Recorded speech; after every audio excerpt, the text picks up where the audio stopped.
Good afternoon students. आज हम आपको नया टॉपिक स्टार्ट करवाने जा रहे हैं। What do mean by electric flux.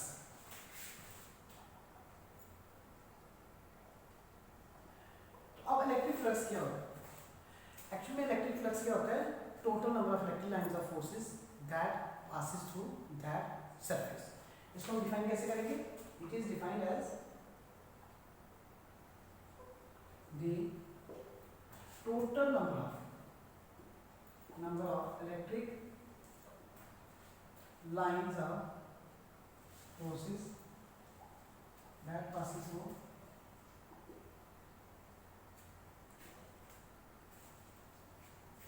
that surface.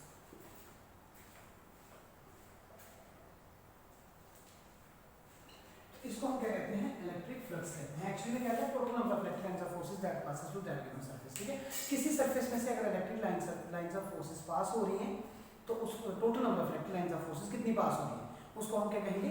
Electric flux कहेंगे। ठीक है, तो यही हमने डेफिनेशन लिखी है, defined as the total number of electric lines of forces that passes through that given surface. ठीक है, तो उस सरफेस को हम क्या कहेंगे?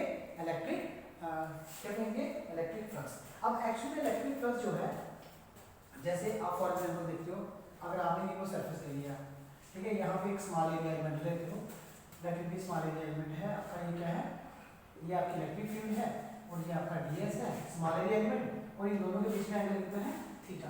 और ये जो सरफेस s है, इस सरफेस s जो है ये कहाँ पर है? इलेक्ट्रिक फील्ड में है। कहाँ पर सरफेस है? इलेक्ट्रिक फील्ड में। तो हमेशा आप लोगों ने अगर इसके बीच में, इसके बीच में और इसके बीच में अगर आपको एक रिलेशनशिप निकालना चाहते हो तो वहां पे क्या होगा?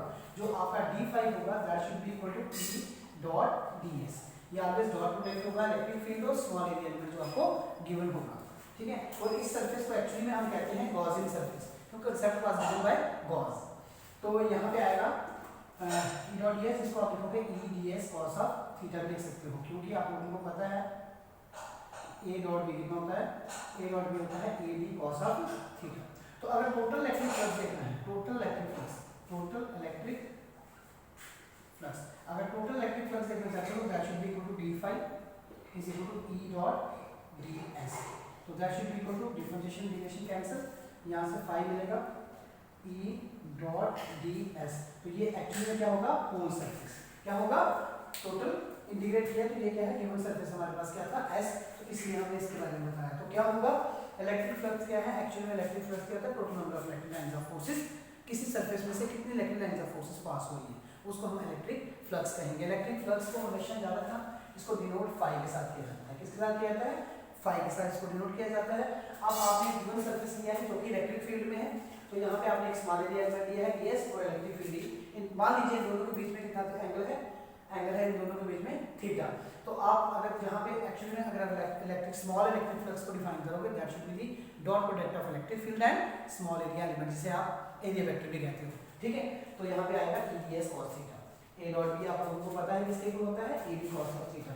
तो अब आपने क्या निकाला है? जो टोटल इलेक्ट्रिक फ्लक्स होगा, जो आपका टोटल इलेक्ट्रिक फ्लक्स होगा that should be equal to se dot ds। ठीक है, तो ये इंटीग्रल है आपका, तो क्योंकि ये सरफेस एरिया है तो इसलिए ऐसे लगा है, तो इसको आप ऐसे भी लिख सकते हो, आपकी चॉइस है se dot e ds cos of theta. That depends on कि एंगल इन दोनों के बीच में क्या है। जो एंगल होगा वैसा आपको फ्लक्स मिलना शुरू कर देगा, क्योंकि ये फ्लक्स टोटली इसके ऊपर डिपेंड करता है, इस थीटा पे। ठीक है, कि क्या इसके बीच में एंगल चेंज हो रहा है।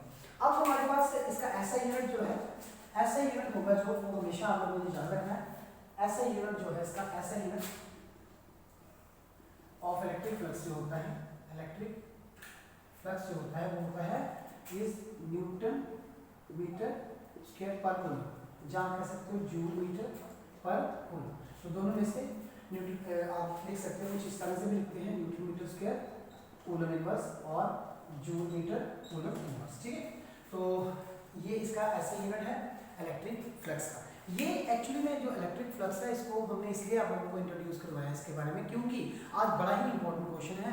आज हमें बताना है गॉस थ्योरम को इंप्लीमेंट करना है। गॉस थ्योरम क्या है? तो गॉस थ्योरम को सॉल्व करने के लिए देखिए, पहले तो याद रखना कि गॉस थ्योरम स्टेट है, गॉस थ्योरम एक्चुअली में है। तो देखिए गॉस थ्योरम एक्चुअली में क्या है कि जो टोटल इलेक्ट्रिक फ्लक्स होगा through any surface, total electric flux, आप लोगों को पता है टोटल इलेक्ट्रिक फ्लक्स कितना होता है, that should B this one, total electric flux 5 होगा, तो स्मॉल अगर है मॉडिफाई होगा, तो total electric flux through any surface is always, this theorem states that the total electric flux through any surface is always equals to इसको लिखेंगे E dot ds is always equal to 1 by epsilon naught times net charge enclosed by that surface। कहने का मतलब Gauss theorem क्या है, it states that the total electric flux through any surface is always equals to 1 by epsilon naught times the net charge enclosed by the surface। कहता है कि जो total electric flux होगा वो ऑलवेज किसके equal होगा, 1 बाय एप्सिलॉन नॉट की value आप लोगों को पता है 8.85 × 10⁻12 कूलम स्क्वायर पर न्यूटन मीटर स्क्वायर, ये आपको हमने बताया हुआ है। अब इसके साथ आपने जो होगा जो टोटल नेट चार्ज होगा ना उसको इससे मल्टीप्लाई कर दोगे तो आप लोगों को पता चल जाएगा कि टोटल इलेक्ट्रिक फ्लक्स कितना है। तो ये बात तो हमें यहीं से क्लियर हो जाती है कि अगर यहाँ पर चार्ज जीरो हो जाता है, अगर यहाँ पर चार्ज जीरो हो जाता है तो क्या होगा, गॉस थ्योरम फेल हो जाएगी उसी वक्त, ठीक है। तो आप लोगों को मैंने क्लियर बता दिया कि टोटल इलेक्ट्रिक फ्लक्स 5 है।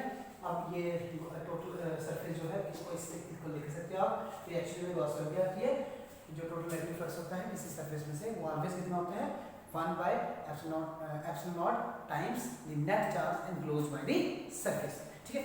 तो ये थी इसकी स्टेटमेंट, अगर आप इसकी स्टेटमेंट लिखना चाहते हो तो लिख सकते हो, तो प्रॉब्लम नहीं है, लिखवा देता हूँ। देखिए गॉस थ्योरम की स्टेटमेंट क्या है, पहले देखिए, दिस थ्योरम स्टेट्स दैट क्या करती है, the total electric flux, the total electric flux through any closed surface, कौन सा surface होगा, closed surface, is always equals to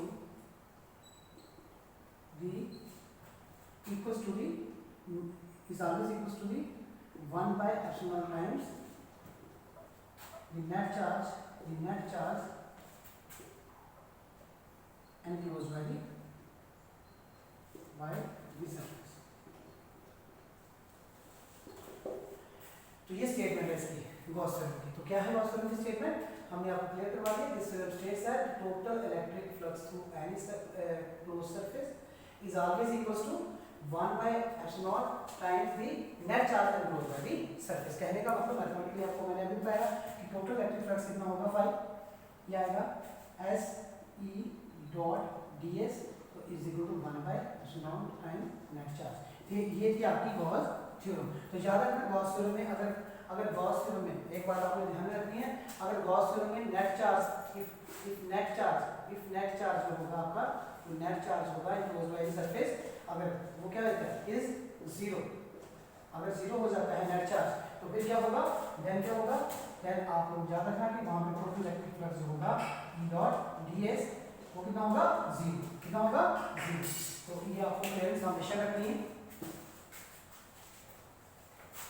तो इसलिए अगर यहाँ पे कहीं पे Q जीरो आ जाता है तो हमेशा वहाँ पे आप लोगों को ये याद रखना, लिख लेना है ds 1 by epsilon time into zero, तो जीरो। तो यहाँ पर आपका फ्लक्स क्या हो जाएगा, जीरो। और गॉस थ्योरम यहाँ पे इसका स्पेशल केस है, हमेशा आप लोगों ने याद रखना है। तो this is all about the statement of your Gauss theorem. कल हम इसका नेक्स्ट टॉपिक करेंगे प्रूफ।